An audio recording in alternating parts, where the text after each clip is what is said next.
Guys welcome back to my YouTube channel. তো তোমরা কেমন আছো? আশা করি তোমরা তোমাদের বাড়িতে সকলেই ভালো আছো, আমিও ভালো আছি। তো আজকে আমি তোমাদের সাথে শেয়ার করতে চলেছি খইয়ের বড়া রেসিপি। তো দেখো, খইয়ের বড়া রেসিপি করার জন্য প্রথমে এখানে আমাদের লাগছে খই। তো দেখো, এখানে আমি খই নিয়ে নিয়েছি একদম এক থালা। আর খইয়ের বড়া তৈরি করার জন্য যে যে উপকরণগুলো লাগছে সেগুলো আমি এখানে সব নিয়ে নিয়েছি। তো কিভাবে খইয়ের বড়াটা তৈরি করছি প্রথম থেকে শেষ পর্যন্ত ভিডিওটা তোমরা দেখতে থাকো। আর কমেন্ট করে অবশ্যই বলো তোমরা কে কে খইয়ের বড়া খেতে ভালোবাসো, আর আমার এই খইয়ের বড়া রেসিপি তোমাদের কেমন লাগলো। তো চলো বেশি কথা না বলে আজকে রেসিপিটা শুরু করে দিই। তোমরা প্রথম থেকে শেষ পর্যন্ত ভিডিওটা সম্পূর্ণ দেখতে থাকো। তো দেখো, এখানে প্রথমে এখানে বড় পাত্র নিয়েছি, তারপরে খইগুলোকে সেই পাত্রের মধ্যে সবগুলো আগে এখানটায় ঢেলে নিতে হবে। তো সবগুলো খই এখানে আমি ঢেলে নিয়েছি। তারপরে এখানে কিছু উপকরণ দিতে হবে। তো প্রথমেই আমি এখানে দিয়ে দিচ্ছি কুচিয়ে রাখা কাঁচা লঙ্কা, তারপরে দিয়ে দিচ্ছি কুচিয়ে রাখা পেঁয়াজ। তোমরা চাইলে তোমাদের স্বাদ অনুযায়ী ঝালটা এখানে কমিয়ে বাড়িয়ে দিতে পারো। তো আমি এখানে লঙ্কার পরিমাণটা কম দিয়েছি। তারপরে এখানে দিয়ে দিচ্ছি বেসন, আর এখানে দিয়ে দিচ্ছি চালের গুঁড়ো। তারপরে দিয়ে দিচ্ছি এখানে হলুদের গুঁড়ো। তারপরে এখানে দিয়ে দিচ্ছি স্বাদ মতো লবণ।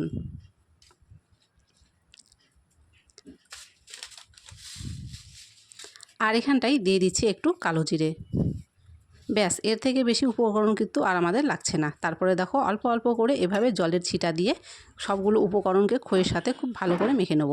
আর জলটা কিন্তু একেবারে প্রথমেই বেশি দিতে যাবে না, তাহলে কিন্তু দেখবে মাখার সময় এটা খুব নরম হয়ে যাবে।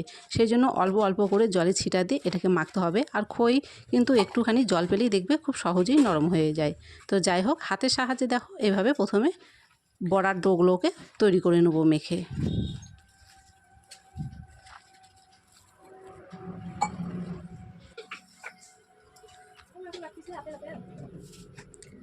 তো মাখাটা দেখো, মাখাটা কিন্তু ঠিক এরকম একটু শক্ত হবে, এর থেকে বেশি নরম কিন্তু করতে যাবে না।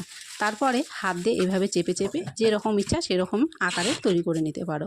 তো আমি এইভাবে গোল গোল করে বানিয়ে নিয়েছি। তারপরে দেখো, এখানে সবগুলো বড়া আমি তৈরি করে নিয়েছি। তারপরে এখানে কড়াই বসিয়ে কড়াইতে তেল দিয়ে তেলটাকে খুব ভালো করে গরম করে নিয়েছি।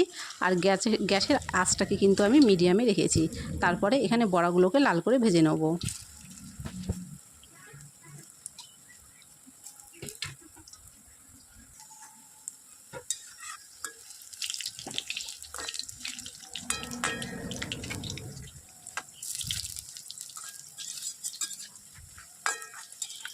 এইভাবে কিন্তু খইটাকে মেখে নিলে কড়াইয়ে লেগে যাওয়ার একদমই কিন্তু ভয় থাকে না। তো তোমরা দেখতেই পাচ্ছ আমার কিন্তু একটাও কড়াইয়ে লেগে যায়নি।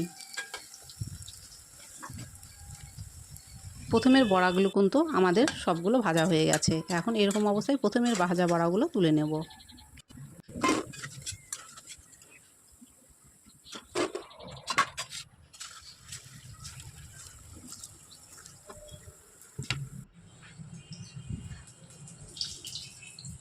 তো দেখো, ঠিক একইভাবে কিন্তু পরের বড়াগুলোকেও আমি এইভাবে ভেজে নিচ্ছি।